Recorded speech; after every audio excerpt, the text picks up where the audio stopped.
प्रतीक भैया, आपका ये पिंजड़ा वाला जगह देखकर मुझे आपातकाल के जेल याद आ रहे हैं। और वो जेल याद आ रहे हैं जहां बच्चों को भी जेल में डाला गया, बड़ों को भी डाला गया, बुजुर्गों को भी डाला गया, पत्रकारों को भी डाला गया। और उसी तरह का पिंजड़ा सजाना फिर से मल्लिकार्जुन खड़गे चाह रहे हैं। लेकिन वो दिन अब नहीं है, वो देश अब नहीं है, वो सत्ता अब नहीं है, वो राज परिवार अब नहीं है। ना वो जेल सजेगा, ना वो सत्ता सजेगी। अगर कुछ होगा तो जनता का विकास होगा। तो मल्लिकार्जुन खड़गे की स्टेटमेंट को उनकी सत्ता सुख की तानाशाही को दर्शाता है कि अगर हमें मिल जाता 20 और तो इनको बता दिए रहते। इट मींस ईडी सीबीआई का दुरुपयोग कौन करता था अपने जमाने में, चरितार्थ करते हुए नजर आ रहे हैं। और दूसरी बात इन्होंने कहा, जो खालिस्तानी कहते थे, किसान को यह कहते थे, अरे बेशक कहेंगे, अगर कोई लाल किला से तिरंगा उठाएगा उसे खालिस्तानी आतंकवादी ही कहेंगे, कोई किसान नहीं कहेंगे। कोई संकोच नहीं है हमें। मुंह जोगने आए हैं क्या सर? क्या आपको मुंह जोगेंगे कि आपको क्या अच्छा लगेगा? नहीं लगेगा। दूसरी बात, इन्होंने कोरोना काल की बात कही। ये वही कांग्रेस है जब वैक्सीन डेवलप होता है तो कहते चूहा मारने की दवाई। कौन मनोबल गिराया डॉक्टर का? कोरोना में जब मोदी जी, मुझे तो बड़ा ताज्जुब लगा, कांग्रेस के प्रवक्ता कोरोना के बारे में ऐसी बातें कर रहे थे। बड़ा अजीब, मुझे बड़ा आश्चर्य हुआ शुभ्रांशु, बड़ा आश्चर्य हुआ। दूसरी बात, कोरोना के समय जब दिन रात पत्रकार से लेकर हर कोई मुहिम चला रहा है, मेहनत कर रहा है, इनके ही कांग्रेस के एक मंत्री बन्ना गुप्ता, झारखंड के स्वास्थ्य मंत्री, कहते नहीं ये तो चूहा मारने की दवाई है, बीजेपी की वैक्सीन है। अखिलेश यादव जी का स्टेटमेंट याद कर ले। इस तरह की कितनी स्टेटमेंट इन लोगों ने दी। और एक बात इन्होंने कहा, मारने की बात पूर्व विधायक, कब्र खुदेगा मोदी, यह किसने कहा था? इस पे जानने की आवश्यकता है। चूत शब्द है। राइट, बिल्कुल आम आदमी पार्टी का आप हाथ उठा रहे थे। आपने भी एक बार कहा था कि कांग्रेस के हर आदमी का नाम मुझे याद दिलाते हो, प्रणब मुखर्जी से लेकर शीला दीक्षित से लेकर सोनिया गांधी जी से लेकर राहुल गांधी, सबको जेल भेजेंगे कहा था आपने।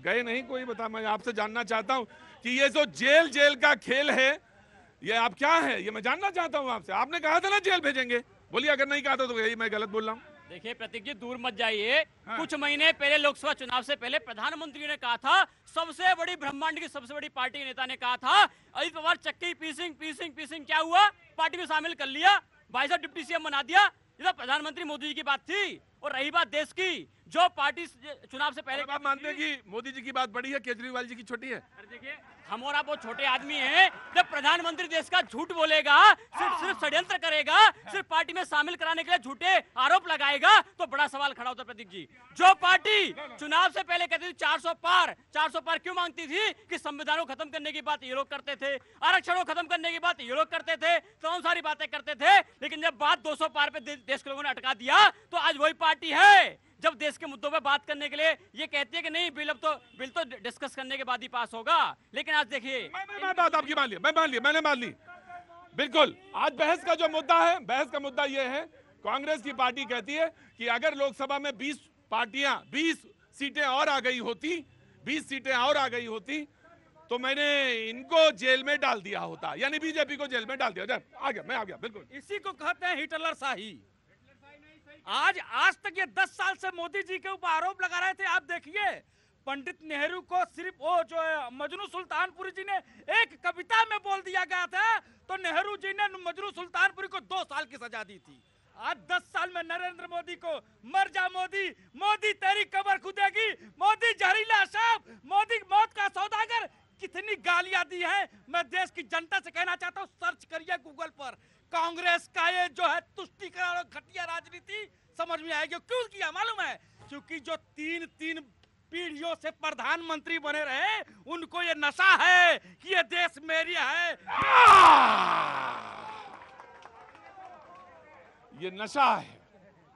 लगभग पैनल में सारे लोग बोल चुके, सिर्फ नीति जी आपका भी हो गया, मैंने शुरुआत करा, लेकिन नीति जी का उस मुद्दे पे भी बात रहे। मैं आ जाऊँ, मैं ऑफ कोर्स मैं आम आदमी पार्टी से, उनका कुछ हिस्सा रह गया था, वो बोलेंगे। देखिए प्रतीक जी, राजनीति से अलग एक महत्वपूर्ण बात कहनी रह गई थी। आज भारतीय जनता पार्टी ने कहा कि 70 साल से ज्यादा जो होंगे लोग, उनको बीमा दिया जाएगा। एक तरफ अरविंद केजरीवाल जी हैं जो कहते हैं जो बच्चा पैदा हो गया और जब तक उसकी अंतिम सांस चलती है, अमीर हो चाहे गरीब हो, किसी वर्ग का हो, हर जाति का हो, उसको दिल्ली सरकार मुफ्त इलाज कराने का काम करती है। आज पूरे देश को शिक्षा और स्वास्थ्य पे काम करने की जरूरत है। किसी घर में अगर कोई बीमार हो जाता है प्रतीक जी, ये सब लोग जानते हैं, बीमार हो जाता है, हालत खराब हो जाती है। आज देश के हर एक युवा को, हर एक आदमी को, हर एक वर्ग को स्वास्थ्य सुविधाएं देने का काम होना चाहिए। दूसरी बात, आज देखिए भारतीय जनता पार्टी के घोटालों की बात कर रहे थे, ये वही पार्टी है जब एक सांसद संसद के अंदर बात करता था भारतीय जनता पार्टी घोटाले पर, तो मंत्री कहते थे बैठ जाओ, ईडी आ जाएगी, ईडी आ जाएगी। तो ईडी का हिसाब तो होगा।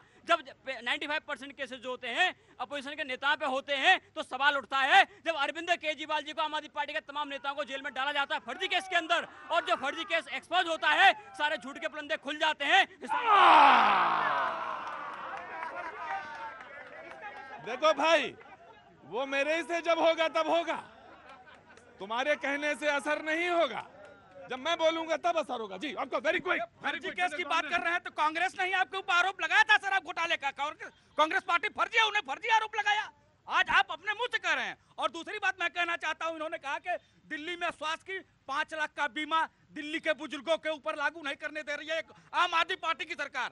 इन बुजुर्ग को जो आपने भी पूछा, इनको स्वास्थ्य बीमा का नहीं मिल रहा है, जो आयुष्मान कार्ड का, इसलिए केजरीवाल सरकार ने दिल्ली की जनता के स्वास्थ्य के लिए रोक रखी है। और कहना चाहता हूं मैं, इन्होंने कहा, एक मिनट सुनिए, आपके टाइम पे मैं नहीं बोला। देखिए ये बड़ी शर्तें हैं, जिसके पास मोबाइल होगा नहीं मिलेगा, फ्रिज होगा नहीं मिलेगा। उन्होंने कहा सबको मिलेगा। मेरी माँ का इलाज हो रहा है इलाहाबाद में। मेरी माता का प्रयागराज में उसी आयुष्मान कार्ड पर इलाज हो रहा है, उसका ऑपरेशन हो रहा है। पथरी का बीमारी था उनके पेट के अंदर, उसी आयुष्मान कार्ड से ऊपर इलाज हो रहा है। ये क्या बात करते हैं? और एक बार पढ़े लिखे को फारसी क्या है ना, वो वाली बात है, बिल्कुल सीधा सीधा बोलते हैं। पहले मेरी माता का, मैं आ रहा हूँ, मैं आपको जस्ट गिव मी कांग्रेस। आपने अपने मोनोलॉग को 2 पॉइंट पे छोड़ा था। पहला पॉइंट आपने जिक्र किया कि बंगाल के डॉक्टर चर्चा करने के लिए बैठे हुए और उनसे कोई मिलने नहीं जा रहा। प्रतीक जी, मैं थोड़ा आपको याद दिला देता हूं, क्योंकि शायद आजकल आपकी भी भूलने की बीमारी शुरू हो गई है।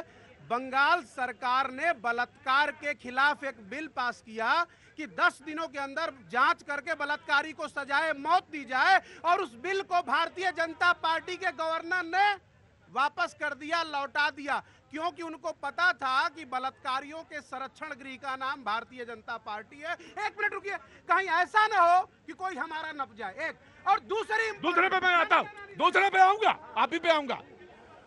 मुझे तो भूलने की बीमारी है और आपको दिखने की बीमारी है। या तो पेपर पढ़ते नहीं या खबर उलटते नहीं। आपको मौका देंगे, इसके बाद पूरा जवाब दीजिएगा मुझे। कांग्रेस, वहां पे डॉक्टर्स ने बंगाल सरकार से अनुरोध किया कि मेरे आदमी आना चाहते हैं, तो उन्होंने कहा सिर्फ 12 लोग आएंगे। नहीं, अरे देखिए शोभा जी, वहां नहीं बनना चाहिए, तो बनना चाहिए, तो बोलिए कि बीजेपी के राज्यपाल ने क्यों बनना चाहिए।